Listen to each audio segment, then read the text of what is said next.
नमस्कार दोस्तों, यह वीडियो विशेष तौर से यूपी टीजीटी की तैयारी करने वाले प्रतियोगी छात्रों को ध्यान में रखकर तैयार किया गया है।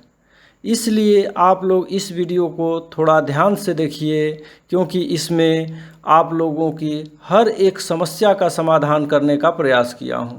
और निश्चित रूप से भूगोल में आप लोगों का इस वीडियो के माध्यम से तैयारी करते हैं तो बहुत ही अच्छा रिजल्ट होगा। इस वीडियो के कंटेंट इस प्रकार हैं।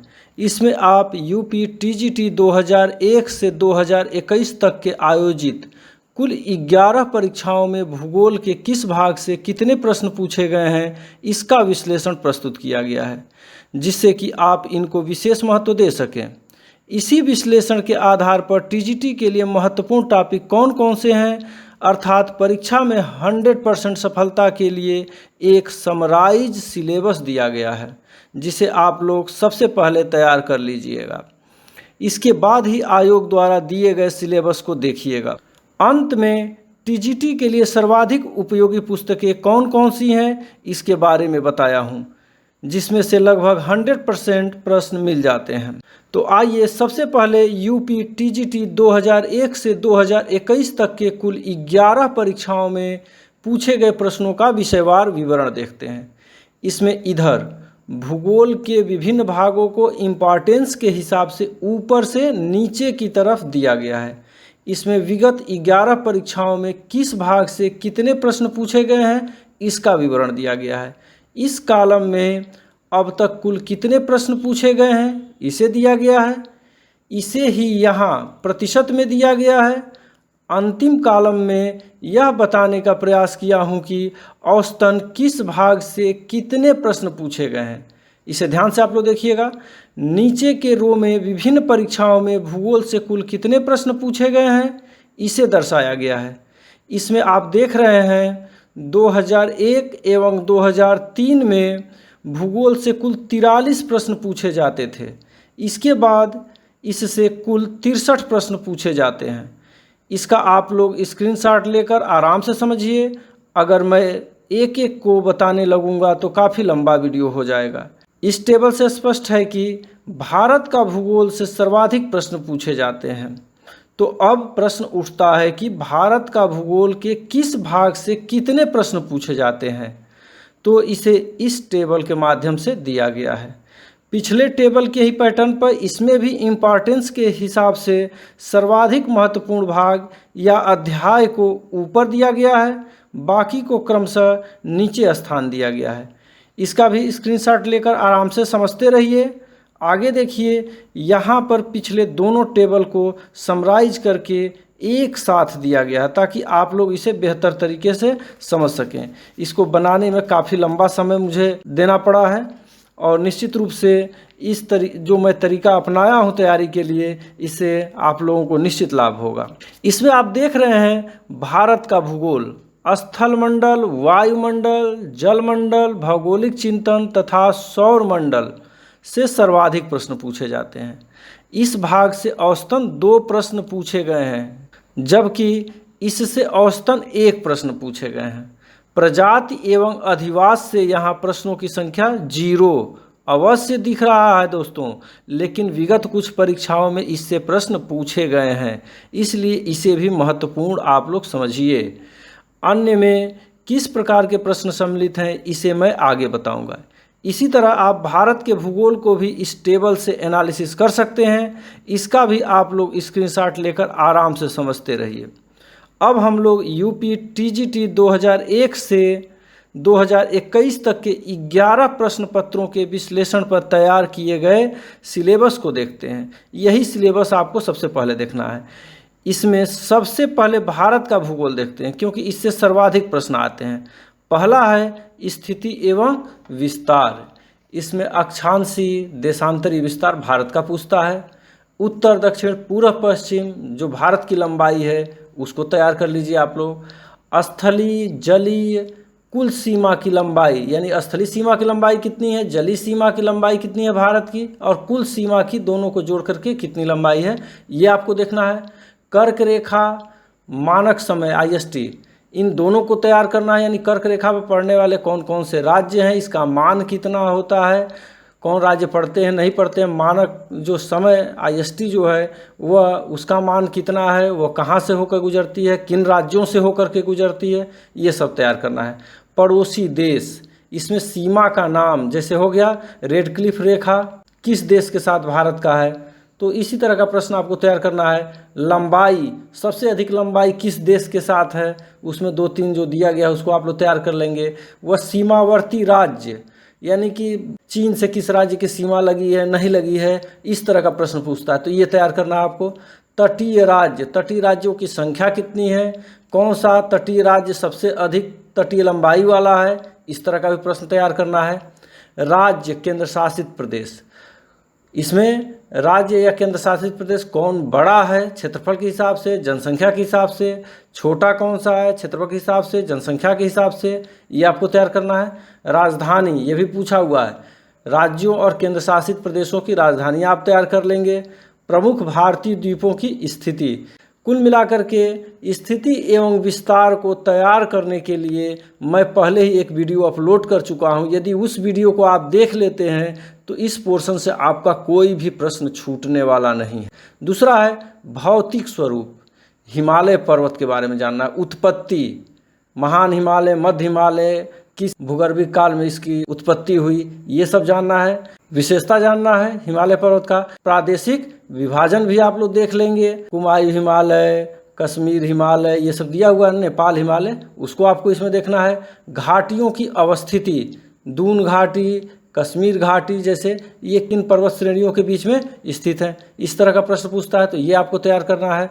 दर्रे पे भी मेरा ये वीडियो है, इसको आप लोग देख लेंगे। सर्वोच्च ऊंची पर्वत चोटियाँ, देश, राज्य, पर्वत, ऊंचाई, इसका मतलब समझ रहे हैं। देश की सबसे ऊंची पर्वत चोटी कौन सी है, राज्य की सबसे ऊंची पर्वत चोटी कौन सी है, पर्वत चोटी का नाम दे देगा और पूछेगा कि ये किस पर्वत से संबंधित है, ऊंचाई उनकी याद रख लीजिएगा। तो पर्वत तो बहुत सारे हैं, कम पर्वतों को ही जो एग्जाम में आते हैं जो प्रमुख हैं उनको आपको याद करना है, इससे प्रश्न आता है। प्रमुख पर्वत श्रेणियों की स्थिति, जो पर्वत श्रेणियाँ हैं किधर ये स्थित हैं, किस राज्य में स्थित हैं, ये बताना है। पर्वत पहाड़ियों पर स्थित पर्यटन स्थल जैसे माउंट आबू, ऊटी आदि, ये किस पर्वत श्रेणी पर हैं या पहाड़ी पर हैं या किस राज्य में है, ये आपको तैयार करना है। प्रायद्वीपीय पठार की विशेषता आप लोग देख लेंगे, दक्कन पठार को भी देख लेंगे। तटों के नाम जैसे कोरोमंडल तट है, उत्तरी सरकार तट है, कोंकण तट है, ये सब याद रखना है, किस राज्य के तट को किस नाम से जाना जाता है। पूर्वी तट, पश्चिमी तट, ये सब चीज़ें आपको याद रखना है। दक्षिण भारत की प्रमुख पहाड़ियाँ जैसे कार्डेमम हो गया, नीलगिरी हो गई, पलनी हो गई, दक्षिण भारत की जो है इनको आपको तैयार रखना है, किस राज्य में है और इनकी ऊंचाई कितनी है। ज्वालामुखी, बंगाल की खाड़ी में स्थित जो 2 ज्वालामुखी हैं उसको आप लोग तैयार कर लेंगे, उससे प्रश्न आता है। तीसरा है अपवाह तंत्र, इसमें पूर्ववर्ती नदियाँ कौन कौन सी हैं, इसको तैयार कर लेंगे, हिमालय के संदर्भ में पूछता है। नदियों का उद्गम एवं मुहाना, नदियाँ कहाँ से निकलती हैं और कहाँ जा कर के मिलती हैं, प्रमुख नदियों को तैयार करेंगे। उपनाम नदियों का, जैसे बिहार का शोक, दक्षिण की गंगा आदि नदियों का ऐसे नाम दिया गया है, उसको आप लोग देख लेंगे। सिंधु एवं गंगा ब्रह्मपुत्र नदी तंत्र, सिंधु नदी तंत्र पे भी मेरा वीडियो है, गंगा ब्रह्मपुत्र नदी तंत्र पे भी मेरा वीडियो है। गंगा एवं ब्रह्मपुत्र नदी तंत्र को आप लोग जरूर से देखिएगा, उसमें बहुत सारे क्वेश्चन छुपे हुए हैं। सहायक नदियाँ, किस नदी की कौन सी सहायक नदी है, ये भी मैं उसमें बताया हूँ, तो ये भी तैयार हो जाएगा। दक्षिण भारत की नदियों का मैंने अभी वीडियो नहीं अपलोड किया है, कुछ ट्रिक है हमारे पास, आसानी से तैयार हो जाएंगे, इसको मैं अपलोड कर दूंगा। ज्वारनद मुख वाली नदियाँ कौन कौन सी हैं उनको आप लोग देख लीजिएगा, जो डेल्टे का निर्माण नहीं करती हैं वो हैं ज्वारनद मुख वाली नदियाँ। झील, भारत की प्रमुख झीलें कौन सी हैं उनको देखना है। जलप्रपात, सबसे ऊंचा किस नदी पे बनी हुई हैं, किस राज्य में है, ये आपको देखना है। अरब सागर में गिरने वाली प्रमुख नदियों की विशेषताएं क्या क्या हैं, कौन लंबी नदी है, कौन छोटी नदी है, इस तरह का चीज़ें पूछता है। आगे देखिए, जलवायु, मानसून क्या है इसको जानिएगा। मानसून की अवधि कब से कब तक रहता है। मौसम को प्रभावित करने वाले कारक कौन कौन से हैं इसको देख लीजिएगा, घुमा फिरा करके इससे प्रश्न आते हैं। सर्वाधिक एवं न्यूनतम वर्षा वाले स्थान कौन से हैं उसको देखिएगा। लौटते हुए मानसून से वर्षा किस तट पे होती है, किस भाग में होती है, इसको जानना है। पश्चिमी विक्षोभ से कहाँ वर्षा होती है, इसके फंक्शन को समझिएगा। दक्षिणी दोलन क्या है, इसको भी जानना जरूरी है। अब मृदा, जलोढ़ मिट्टी, इसमें भाबर, तराई, बांगर और खादर क्या होते हैं, इससे संबंधित प्रश्न आता है। काली मिट्टी, दोमट मिट्टी, लेटराइट मिट्टी, सभी की विशेषताओं को आप देख लेंगे इनका। इसके अतिरिक्त भी जो मिट्टियाँ उनको देखना है, लेकिन इस पर विशेष फोकस करना है, पहले इसको जानना जरूरी है। उपनाम, कुछ मिट्टियों के उपनाम है, जैसे काली कपास की मृदा किसको कहते हैं, चरनोजम मिट्टी किसको कहते हैं, इस तरह का प्रश्न पूछता है, तो ये उपनाम का मतलब ये है। क्षेत्र एवं फसल, ये मिट्टी भारत के किस क्षेत्र में पाई जाती है, क्षेत्र का मतलब दक्षिणी भाग में, उत्तरी भाग में, या राज्यों का भी नाम दे सकता है। फसल, और यह मिट्टी किस फसल के लिए उपयुक्त होती है, ये जानना है। मृदा अपरदन, निम्नीकरण रोकने के उपाय, मृदा का कटाव, अपरदन या ह्रास को रोकने के क्या क्या उपाय हैं, संरक्षण की बात कर रहा है, उसको आप लोग पढ़ लीजिएगा, इससे भी घुमा फिरा के प्रश्न आता है। अगला वन, वनों के प्रकार, तो वनों के प्रकार जितने हैं वो पढ़ लीजिएगा, लेकिन विशेषतः जो प्रश्न आता है वो है उष्णकटिबंधीय सदाबहार वन, उष्णकटिबंधीय पतझड़ वन और ज्वारी वन। इनको आप लोग देख लेंगे, इसमें किस तरह के वृक्ष पाए जाते हैं, किस एरिया में, किस राज्य में ये वन प्रमुखता से पाए जाते हैं, इसको देखना जरूरी है। हिमालय में ऊंचाई के अनुसार वृक्ष, ऊंचाई के अनुसार कौन सा, जैसे दे देता है 2000 से 3000 मीटर की ऊंचाई पर कौन सा इसमें से वृक्ष पाया जाता है, 3000 से 4000 पर कौन पाया जाएगा, इस तरह का पूछता है, तो उसको आपको देखना है। राज्यों के प्रमुख वृक्ष, जैसे चंदन किस राज्य में मुख्यतः पाया जाता है, साल, सागौन, ये सब पूछता रहता है, तो ये देख लेंगे किस राज्य का प्रमुख है। वन सर्वेक्षण रिपोर्ट 2021 को अवश्य देख लीजिएगा, इससे अभी हाल ही में ये जारी हुआ है, इससे संभावना है कि ये क्वेश्चन बन जाए। इस पर भी मैंने वीडियो अपलोड कर दिया है, ट्रिक के माध्यम से है, इसको आप देख सकते हैं। नदी घाटी परियोजना एवं सिंचाई, प्रमुख नदी घाटी परियोजना कौन कौन सी है, इस पर मैंने ये वीडियो अपलोड किया है, इसको देख लेंगे। मैक्सिमम समस्या का समाधान इस वीडियो से आपका हो जाना है। ये पूरा चैप्टर लगभग मैं कवर किया हूँ। इसमें देखना है कि किस नदी पर कौन सी परियोजना है, किस राज्य में है, इस परियोजना में कितने राज्य सम्मिलित हैं। कई बार देखेंगे कि किसी किताब में 3 राज्य दिया है, किसी में 4 राज्य दिया है, बहुत कन्फ्यूजन होता है, तो उसको माइंड सेटअप रखेंगे या उसको वेरीफाई कर लेंगे, उस हिसाब से उसको तैयार करेंगे। लाभान्वित राज्य कौन कौन से, उस परियोजना से लाभ किन किन राज्यों को पहुंच रहा है। प्रमुख नहर, इसको देखना जरूरी है, इंदिरा गांधी, बकिंघम, कुरनूल, कुडप्पा, ये सब तो आपके पिछले परीक्षाओं में आ चुके हैं, तो और भी आप इसमें बढ़ा देंगे क्योंकि आदि लगाया हूँ, देखिए यहाँ पे। नहर, टैंक आदि से सिंचाई, नहर से सर्वाधिक सिंचाई कौन सा राज्य करता है, या टैंक से किस राज्यों में प्रमुखता से सिंचाई की जाती है, इसको जानना है। सर्वाधिक नहरों की लंबाई वाले राज्य कौन से हैं, इस तरह के प्रश्न बनते हैं सिंचाई से, तो इसको तैयार रखेंगे। वन्य जीव एवं राष्ट्रीय उद्यान, अभयारण्य बहुत हैं, राष्ट्रीय उद्यान बहुत हैं, लेकिन प्रमुख जो हैं जितना याद हो सके इसको प्रयास करेंगे। और ये सब चीज़ें जो याद करना है, उद्यान और ये, इसको आप रटते रह जाएंगे, जल्दी याद नहीं होता है, तो इसी को आप क्या कीजिए कि रिकॉर्ड करिए और खाली समय में बजाइए, आपको धीरे धीरे ये सब तैयार हो जाएंगे। तो उसमें किस राज्य में है और उस अभयारण्य या उद्यान का प्रमुख पशु कौन सा है, बाघ है, हाथी है, चिड़ियों के लिए जाना जाता है, इस तरह से प्रश्न आता है, तो ये 3 चीज़ें इससे तैयार करेंगे। प्राकृतिक विश्व विरासत स्थल, इस पर भी मेरा ये वीडियो है, इसको आप लोग देख लेंगे। जैवमंडल रिजर्व, ये भी यहाँ पे है दिया हुआ है, इसको भी देख लेंगे। जैवमंडल रिजर्व में क्या देखना है, कुल जैवमंडल रिजर्व इस समय कितने हैं, किस राज्य में कौन सा जैवमंडल रिजर्व है, सबसे पहले कौन सा जैवमंडल रिजर्व स्थापित किया गया, सबसे बड़ा क्षेत्रफल के हिसाब से कौन सा है बायोस्फीयर रिजर्व, और सबसे छोटा बायोस्फीयर रिजर्व क्षेत्रफल के हिसाब से कौन सा है। तो इस तरह का प्रश्न पूछा जाता है, इसको तैयार करना है। आगे है खनिज एवं ऊर्जा संसाधन, इस पर मेरा ये वीडियो देख लीजिएगा, काफ़ी सहायता मिलेगी इस पोर्शन के लिए। धात्विक एवं अधात्विक खनिज कौन से हैं, कोई दे देता है मिनरल, पूछता है कि इसमें से कौन सा धात्विक है या धात्विक नहीं है करके पूछ देता है। नव्यकरणीयता एवं उपलब्धता के आधार पर संसाधनों का वर्गीकरण।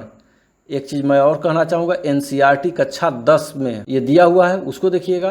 कहने का मतलब ये है कि एनसीईआरटी कक्षा 9 और 10 स्पेशली आप लोग बहुत कायदे से पढ़ लीजिए, उससे सीधे सीधे प्रश्न उठे हुए हैं परीक्षाओं में, तो उसको आपको पढ़ना ही पढ़ना है। उसके बाद लौह अयस्क, अभ्रक, जिप्सम, तांबा, कोयला, पेट्रोलियम, यूरेनियम, ये सब पिछले परीक्षाओं में आ चुके हैं ये सब खनिज।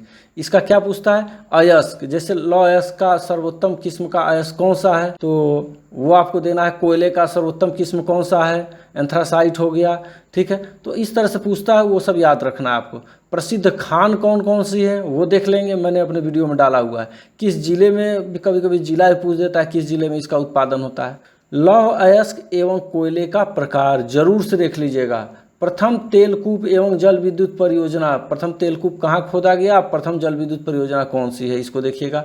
प्रमुख जल विद्युत परियोजना जो है किस नदी से संबंधित है और किस राज्य में है, ये याद करना है।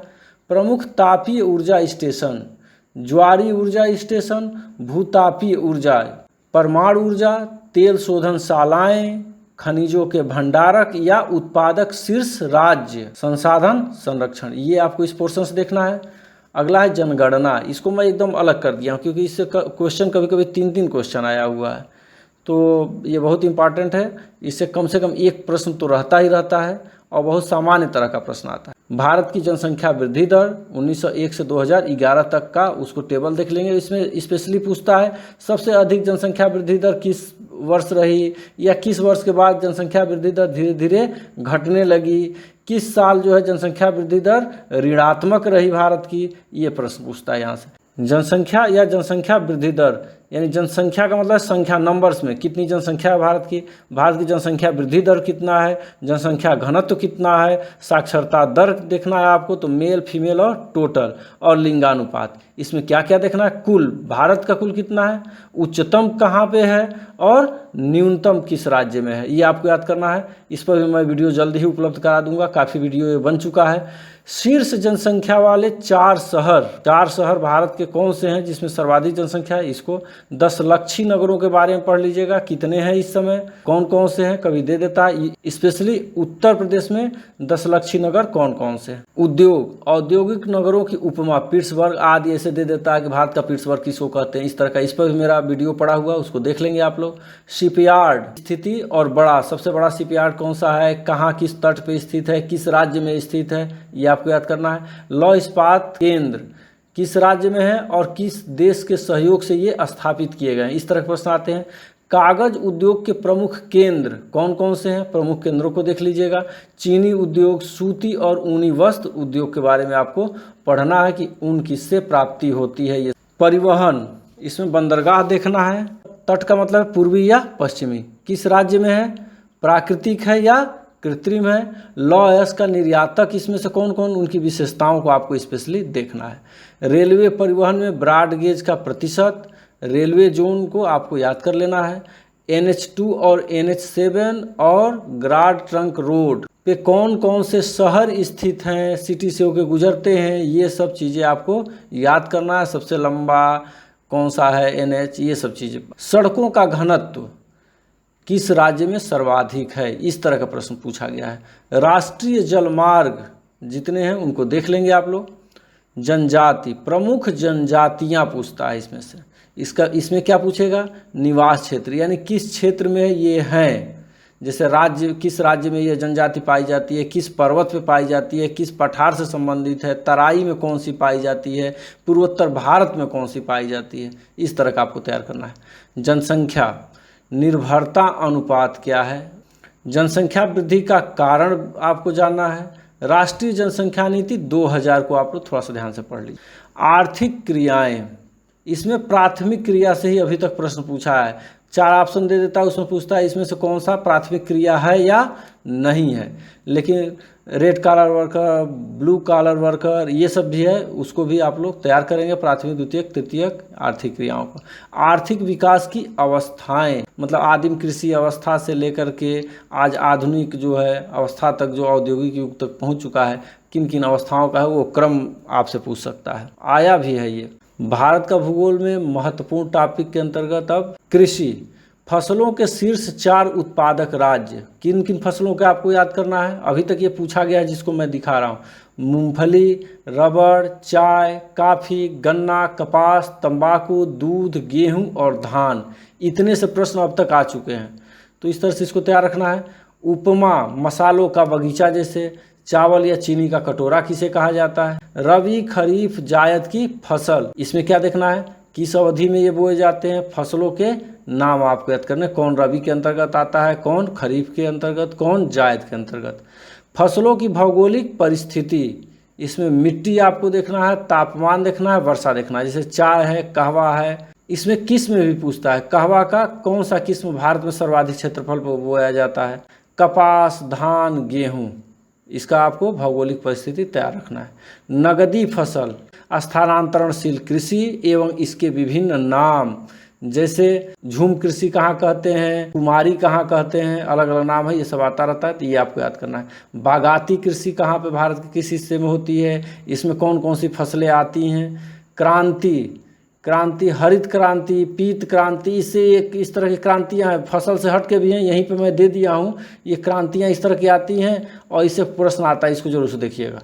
अधिवास, ग्रामीण अधिवास प्रतिरूप, इसी से सबसे ज़्यादा प्रश्न आता है। ग्रामीण अधिवास प्रतिरूप आयताकार है, रेखीय है, अरीय है, वृत्ताकार है, ये त्रिभुजाकार है। कुछ कंडीशन दे देता है और पूछता है कि इसके अकॉर्डिंग किस तरह का यह प्रतिरूप होगा, तो इसको देख लीजिएगा। और यह मेरिट बनाता है, बहुत लोग जो नहीं पढ़ते हैं, अधिवास पढ़ने में रुचि लोग नहीं रखते हैं, इसलिए प्रश्न नहीं हो पाता है, छूट जाता है, तो थोड़ा सा इसको ध्यान से देखेंगे आप।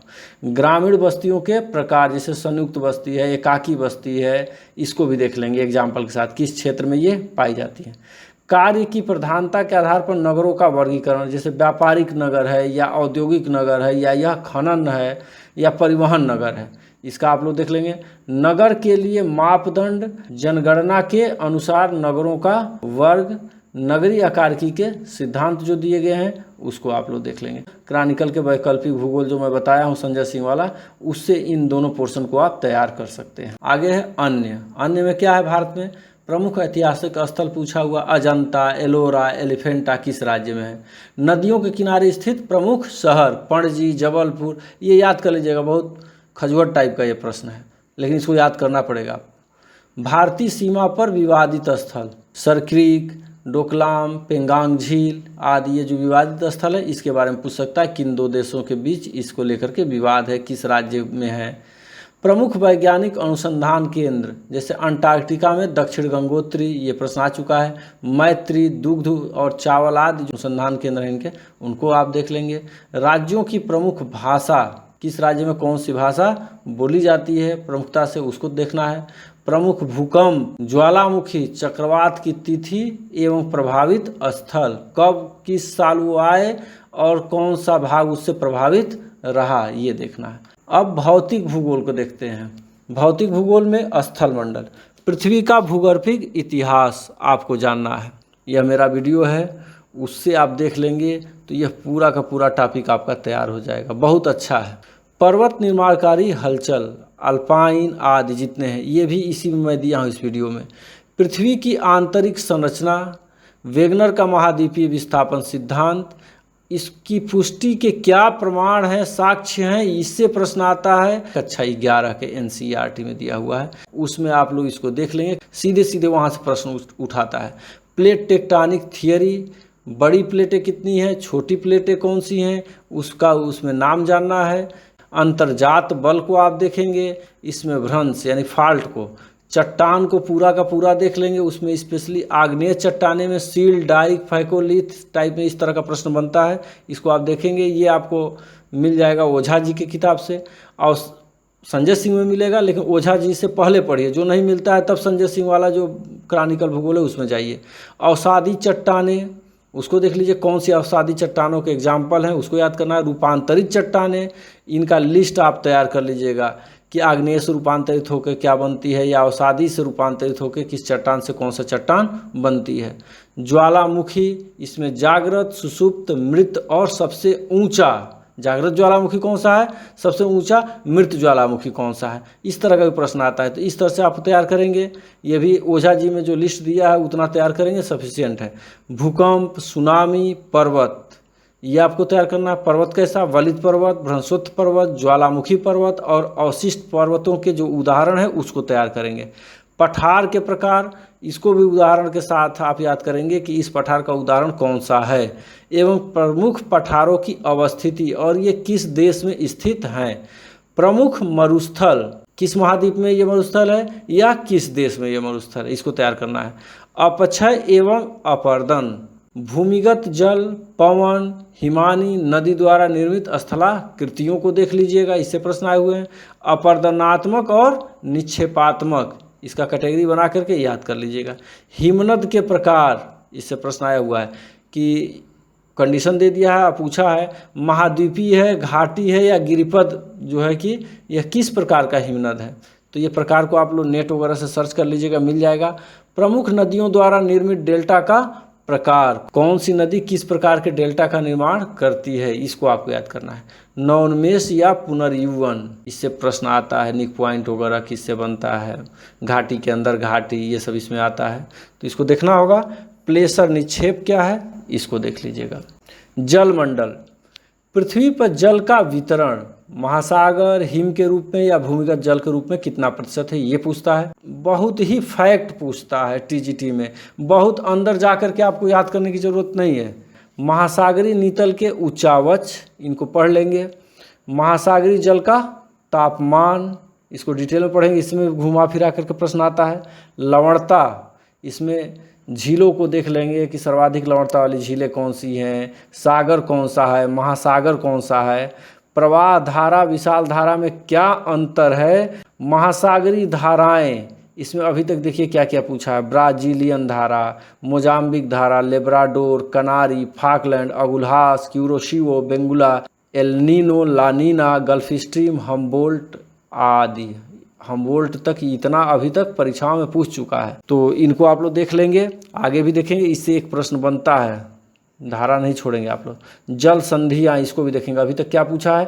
बेरिंग, बास्पोरस, मलक्का, पाक आदि आपको तैयार करना है। उसके बाद से झील में कैस्पियन सागर, मृत सागर, इसको तैयार रखेंगे। ये झील के किनारे कौन से देश स्थित हैं, इस तरह का भी प्रश्न आता है। गर्त में अब तक पूछा है मेरियाना, चैलेंजर, टोंगा, स्क्वायर, सुंडा, इस तरह के जो प्रमुख गर्त हैं उनको याद कर लेंगे। इनकी गहराई देख सकते हैं कि सबसे गहरा कौन सा है। सारगैसो सागर अटलांटिक ओशन में है, आप लोग पढ़े होंगे या नहीं पढ़े होंगे तो उसमें देख लीजिएगा। ज्वार भाटा, प्रवाल एवं प्रवाल भित्ति, सबसे बड़े 5 द्वीप कौन से हैं विश्व के, उनको याद रखिएगा। वायुमंडल, वायुमंडल की संरचना एवं स्तरीकरण, एल्बिडो, पृथ्वी का ऊष्मा बजट, विभिन्न अक्षांशों पर दिन की अवधि, ये ओझा जिसे आप लोग देख लेंगे, ये वाला विभिन्न अक्षांशों पर दिन की अवधि उसमें दिया हुआ है ये। ऊष्मा संचरण, चालन, अभिवहन, संवहन, विकिरण, पीजीटी में पिछली बार आया था, उसको सब उल्टा पुल्टा क्वेश्चन दिया था, काफ़ी लोगों का इसमें नुकसान हुआ, तो इसको देख लीजिएगा। ये क्या है, माध्यम से कैसे चलते हैं। सामान्य ताप पतन दर, रुद्धोष्म ताप परिवर्तन, तापीय प्रतिलोमन, ताप कटिबंध, इनको आपको देख लेना है। ये सब ओझा जी का जो है परीक्षावाड़ी का, उसको आप लोग विशेष ध्यान दीजिए, उससे सीधे सीधे लगभग मैक्सिमम क्वेश्चन मिल जाते हैं। वायुदाब, पवन संचार, पवन संचार में फेरेल और 22 बैलेट का नियम, ये पूछा जा चुका है दोनों। कोरियालिस बल, प्रचलित पवनें कौन कौन सी हैं उनको देखना है। सामयिक पवनें कौन है, और स्थानीय पवन में पूछा है हरमट्टन, चिनूक, ब्रिकफिल्डर्स, फान, सांता आना, ब्लिजर्ड, मिस्ट्रल, बोरा, सिरक्को, इनको जानिएगा। किस भाग में बहती हैं, किस देश में बहती हैं, इनका नेचर कैसा होता है, ठंडा होती हैं, गर्म होती हैं हवाएं, ये जानना है आपको। जेट स्ट्रीम, आर्द्रता एवं आर्द्रता के प्रकार, संघनन के रूप, ऊंचाई के अनुसार मेघों के प्रकार, संवहनी वर्षा, वाताग्र व इसके प्रकार। चक्रवात, उष्ण और शीतोष्ण कटिबंधीय चक्रवात दोनों को देख लीजिएगा। उष्ण कटिबंधीय चक्रवात से ज़्यादा प्रश्न आते हैं। उष्ण कटिबंधीय चक्रवातों के विभिन्न नाम, इसको याद रखेंगे कि जापान में किस नाम से, तो चीन में किस नाम से, तो अमेरिका में किस नाम से, इसको विभिन्न नाम से जाना जाता है, उसको आप लिस्ट बना के तैयार कर लेंगे। कोपेन-थानथवेट का जलवायु वर्गीकरण किस आधार पे है, मैक्सिमम आधार से ही प्रश्न पूछा है। कुछ प्रमुख प्रकार हैं उसको आप देख लेंगे। जलवायु प्रदेश जैसे भूमध्य सागरीय और भूमध्य रेखीय और मानसूनी, इन 3 से पूछा है। इनकी विशेषताएं कुछ अंदर से घुस के पूछता है, ये भी ओझा जी में दिया हुआ है, वहाँ से आप देखेंगे, आपका काम हो जाएगा। बहुत अंदर अंदर जाके पढ़ाई करने की ज़रूरत नहीं है टीजीटी में, मैं बार बार कह रहा हूँ, फैक्ट्स पूछते हैं इसमें सीधे सीधे। जियोग्राफिकल थॉट, इसमें क्या प्रश्न पूछा गया है? महत्वपूर्ण सिद्धांत एवं संकल्पनाएं, प्रमुख जनक या पिता कौन हैं इसके, महत्वपूर्ण शब्दावली, महत्वपूर्ण पुस्तकें एवं उसके लेखक, देश एवं काल क्रमानुसार भूगोलवेत्ताओं से भी आया है, और महत्वपूर्ण कथन कौन कौन से हैं। ये मैं नाम डाला हूं क्योंकि इसी नाम से मेरे ये वीडियो हैं, इसको ज़रूर से देखिए। ये अभी तक जितना ये बताया ये कंप्लीट हो गया, और कितने प्रश्न थॉट से आए हैं आपको पहले ही मैं टेबल दे चुका हूं, वहां जाकर के देख सकते हैं। तो मेरे चैनल पे ये उपलब्ध है, इसको देखिएगा। भौगोलिक यात्राएं, इसमें जैसे मार्को पोलो आदि का कि कहाँ किस देश के थे, कहाँ की यात्रा किए। यूनानी रोमन विद्वानों का योगदान पूछा जा चुका है। तो इसी तरह से अन्य भी देश के विद्वानों को जानना हो तो इसके लिए आपको क्रॉनिकल के वैकल्पिक भूगोल में जो भौगोलिक चिंतन का चैप्टर है उसको पढ़ लीजिएगा। आपको कोई थाट की किताब स्पेशली उठा के पढ़ने की ज़रूरत नहीं है, उससे पढ़ेंगे उतने में ही बहुत पर्याप्त दिया हुआ है, उतना भी आप तैयार कर लेंगे तो बहुत बड़ी चीज़ है। अब खगोलकी से भी काफ़ी प्रश्न आते हैं। इसमें निहारिका क्या है इसको देख लीजिएगा। सूर्य का सारी विशेषताएं आप याद करेंगे। ये आप परीक्षावाड़ी की जो नई आई हुई है विश्व का भूगोल, उसमें इन्होंने खगोलकी को भी जोड़ दिया है पहले ही, तो उससे सफिशिएंट है, उतना जो मैं बता रहा हूँ उसी में से आप देखिएगा तैयार हो जाएगा। अपहेलियन, पेरीहेलियन, पृथ्वी से कितनी दूरी है सूर्य की, सतह का तापमान कितना है, पृथ्वी तक प्रकाश पहुंचने में कितना समय लगता है सूर्य का, इस तरह की सूचनाएं आपको याद रखना है। ये ब्रैकेट में जो दिया हूँ ये प्रश्न आए हुए हैं।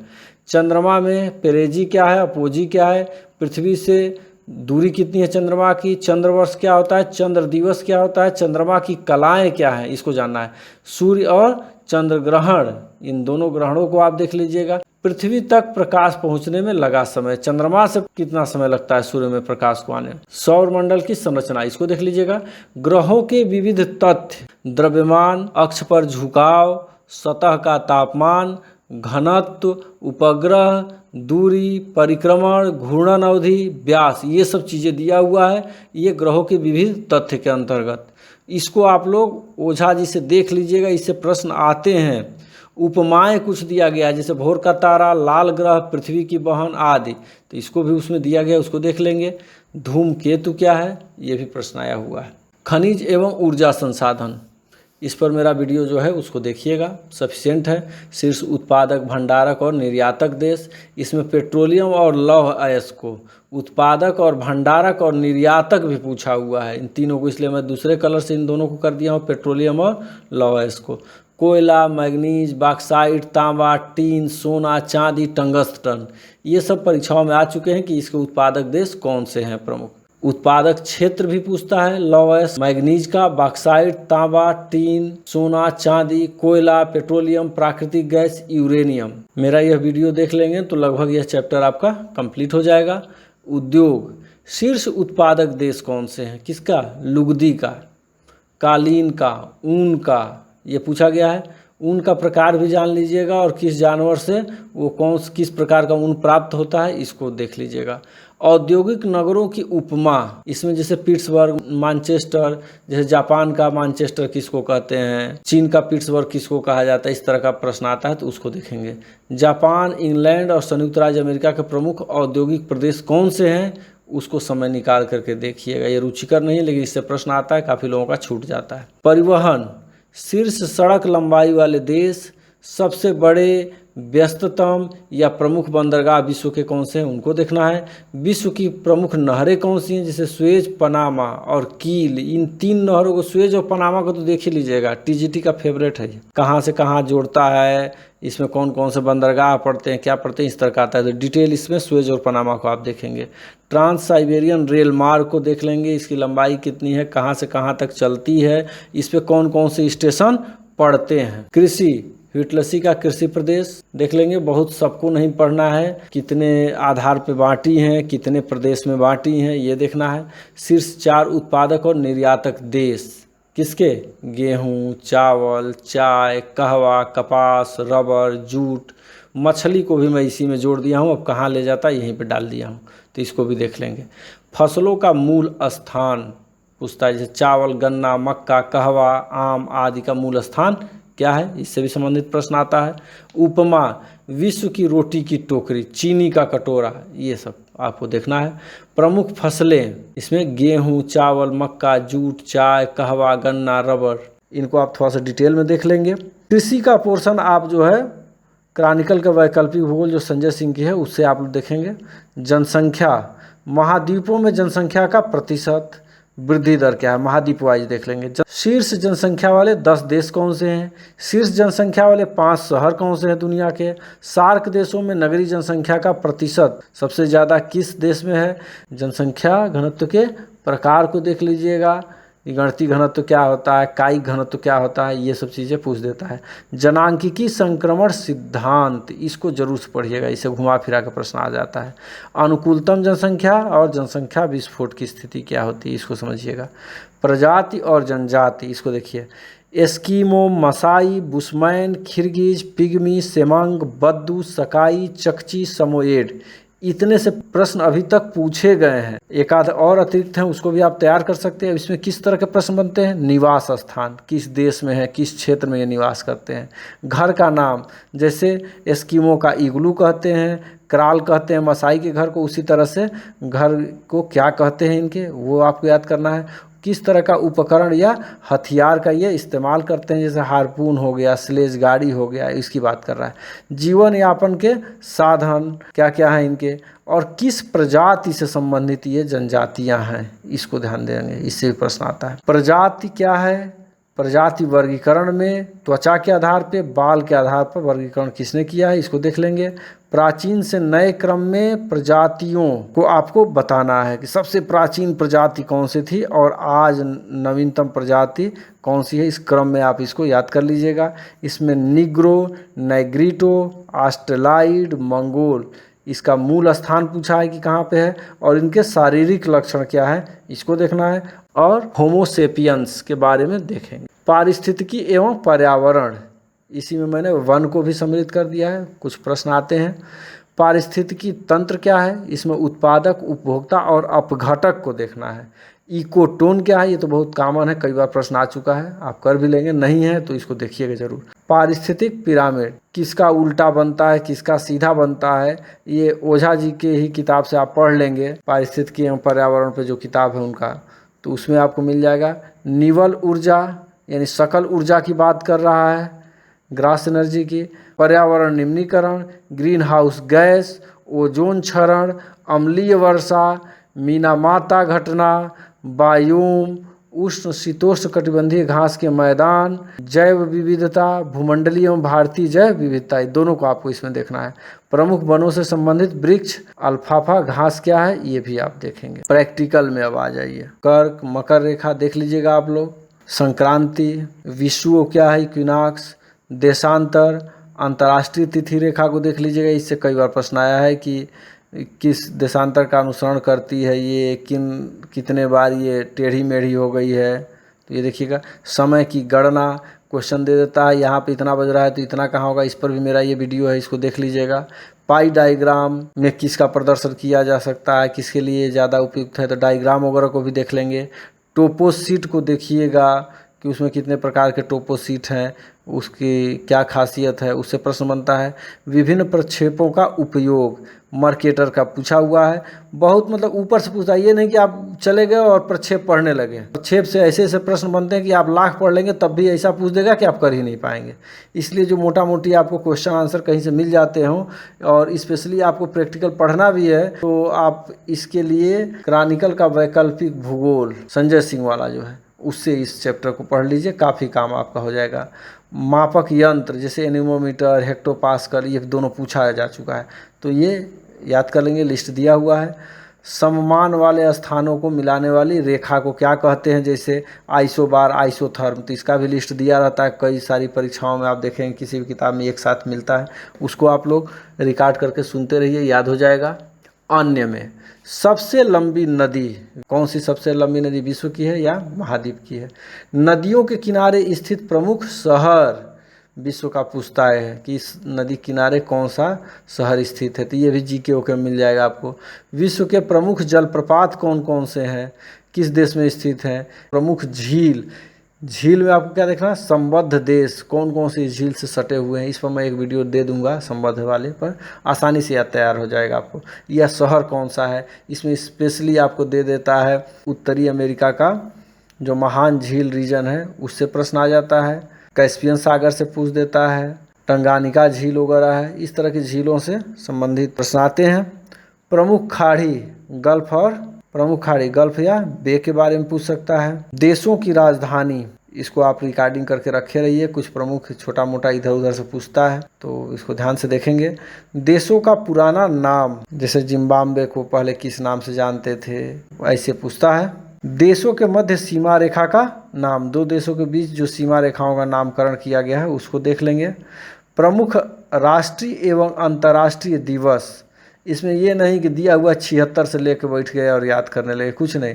जो जियोग्राफी से, जैसे पर्यावरण दिवस हो गया, पृथ्वी दिवस हो गया, ओजोन दिवस हो गया, ये सब प्रश्न बस जो है 8-10 लिस्ट है उसको आपको तैयार करना है। ये नहीं कि उपभोक्ता दिवस तो श्रमिक दिवस तो बलिदान दिवस, ये सब नहीं याद करना है, इसका ध्यान रखेंगे आप लोग। जनसंख्या दिवस याद कर लेंगे, पर्यावरण दिवस याद कर लेंगे। प्रमुख मत्स्य ग्रहण क्षेत्रों के नाम, भूमध्य रेखा या कर्क रेखा या मकर रेखा को 2 बार काटने वाली नदियां कौन सी हैं, इसको बना लीजिएगा। देशों की उपमा देख लीजिएगा, 1000 झीलों की भूमि जैसे किसको कहा जाता है, ये पूछा गया है। प्रमुख बांध, किस देश में कौन कौन से बांध प्रमुख बने हुए हैं उसको आपको देखना है। और ये जितना सिलेबस मैं बताया हूँ उसको आप अगर जो देखना चाहें तो ये जो उपयोगी पुस्तकें मैं यहाँ दे रहा हूँ, ओझा जी की किताब इतनी समराइज है कि इसको छोड़ के आप कोई भी परीक्षा नहीं निकाल सकते हैं, चाहे किसी भी स्तर की आप तैयारी कर रहे हो, इससे बेहतरीन किताब नहीं है। और इसमें पढ़ने में एक सबसे बड़ी बात है कि जो जो परीक्षाओं में आए हुए हैं, जो जो इंटरेस्टिंग है, जो पूछे जाते हैं उसको इन्होंने हाईलाइट किया है और आप देखेंगे कि अधिकांश प्रश्न वहीं से उठते हैं, तो पढ़ने में भी रुचि बनी रहती है। और टीजीटी वालों के लिए स्पेशली ये 4 किताब के अलावा आपको कोई दूसरा देखने की ज़रूरत नहीं है। हाँ, कुछ टॉपिक ऐसे हैं जो इसमें नहीं मिलेंगी, वो नेट वगैरह से उसको डायरेक्ट आप सर्च करके ले सकते हैं, लेकिन आप इन किताबों से ही टीजीटी निकाल सकते हैं। टेक्स्ट बुक आप गलती से भी मत छूइए यदि आप टीजीटी की तैयारी कर रहे हैं, तो फैक्ट्स आते हैं और ये बहुत अच्छा है। और ऑब्जेक्टिव टाइप के जो क्वेश्चन होते हैं उसको आप चैप्टर जब कंप्लीट पढ़ लीजिए तभी उसको सॉल्व किया कीजिए। ऑब्जेक्टिव टाइप आप पढ़ते हैं, तुरंत आपको लगता है कि नहीं ये आ रहा है, लेकिन दीर्घकालिक तौर पे वो आपके दिमाग में रहता नहीं है।